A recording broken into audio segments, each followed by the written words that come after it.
श्री शिवाय नमस्तुभ्यम दोस्तों, स्वागत है भक्ति साधना में। दोस्तों, श्री तारा बाबा जी की कुटिया सिरसा हरियाणा में श्री गुरु शिव महापुराण की कथा शुरू हो चुकी है। यह 25 फरवरी से 2 मार्च 2024 तक चलेगी। यह 7 दिवसीय शिव महापुराण कथा है, जिसे आप दोपहर 2 बजे से 5 बजे तक आस्था चैनल और यूट्यूब के माध्यम से देख सकते हैं। आज पहले दिन की कथा पूर्ण हो चुकी है। आज की कथा बहुत ही रोचक और जानकारियों से परिपूर्ण थी।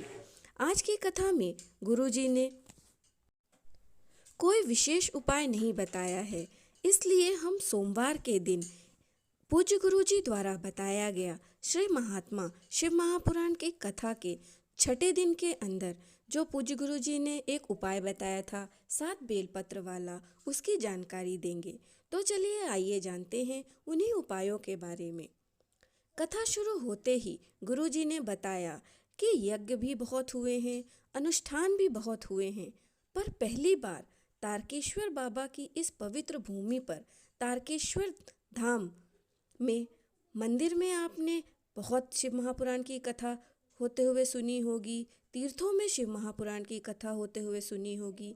किसी नदी के किनारे भी आपने शिव महापुराण की कथा होते हुए सुनी होगी।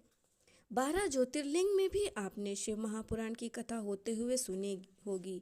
पर यह पहली बार कथा गुरुजी ने बताया कि उनके जीवन में यह पहली कथा है जो कि किसी संत की कुटिया में अंदर हो रही है। दूसरी जानकारी देते हुए गुरुजी ने बताया कि गुरु को, संत को, शिव के भक्त को पहचानना बहुत कठिन है। उसी प्रकार जब तक माता पिता जीवित रहते हैं उनको पहचानना मुश्किल होता है। इसलिए जीते जी हमें उनकी सेवा करनी चाहिए। जीते जी हमें गुरु की सेवा करनी चाहिए, जिससे वे हमें आशीर्वाद दें। तीसरी जानकारी देते हुए गुरुजी ने बताया कि शिव को जब क्रोध आता है तो वह सृष्टि का कल्याण कर देते हैं, और जब गुरु को क्रोध आता है तो वह शिष्य का कल्याण कर देते हैं। गुरुजी ने बताया तारा बाबा जी की कुटिया में हम बैठकर कथा सुन रहे हैं। इनका जन्म भी शिवरात्रि में हुआ और इनकी आत्मा जब परमात्मा से मिली वह तिथि भी शिवरात्रि की ही थी।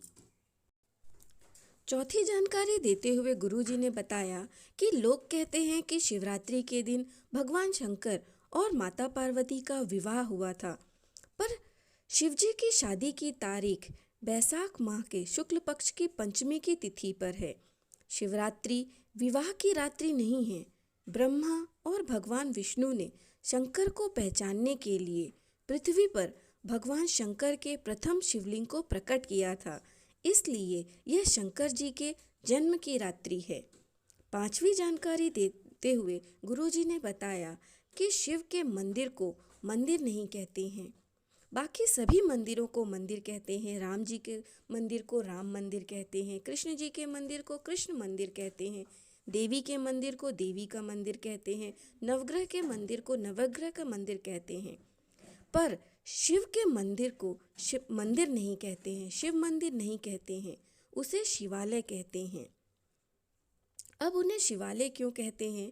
क्योंकि दिन भर तो भगवान शंकर अंदर रहते हैं, पर प्रदोष काल में वे अपने भक्तों के घर जाते हैं। शिवालय में भगवान केवल रहता नहीं है, वह शिवालय से बाहर भी जाते हैं। वह प्रदोष काल में अपने भक्तों के घर जाते हैं और उनका कल्याण करते हैं। शिवालय में भगवान स्थापित नहीं, चलित रहते हैं, इसलिए भगवान शिव के मंदिर को मंदिर नहीं शिवालय कहते हैं। पूज्य गुरुजी ने अपनी श्री महात्मा शिव महापुराण कथा में विशेष उपाय 7 बेलपत्रों वाला उपाय बताया था, जिसे करने से माता लक्ष्मी प्रसन्न होती हैं और आपके घर में धन संपदा का वास होता है। मान लीजिए आपको ऐसा लगे कि आप बहुत मेहनत कर रहे हैं पर आपको उतना फल नहीं मिल पा रहा है, बहुत परेशानी है, परिस्थितियां नीचे गिरती जा रही हैं, कोई काम नहीं हो रहा है, जीवन में बहुत टेंशन है, तो आपको 7 बेलपत्र ले लेना है। अब 7 बेलपत्र आपको 7 विशेष स्थानों पर आपको अर्पित करना है और 5 विशेष स्थानों पर आपको जल अर्पित करना है। यह उपाय आप सोमवार के दिन करके अधिक से अधिक लाभ प्राप्त कर सकते हैं। इसके लिए आप 7 बेलपत्र ले लें और 1 लोटा जल ले लें। अब 7 बेलपत्र में से सबसे पहला बेलपत्र आपको आपके घर में, जो भी आपके घर में मटका, रसोई घर में जो आप मटका भर के रखते हैं, वहाँ पर आपको उस बेलपत्र को रख देना है और उसी मटके में से आपको 1 लोटा जल ले लेना है।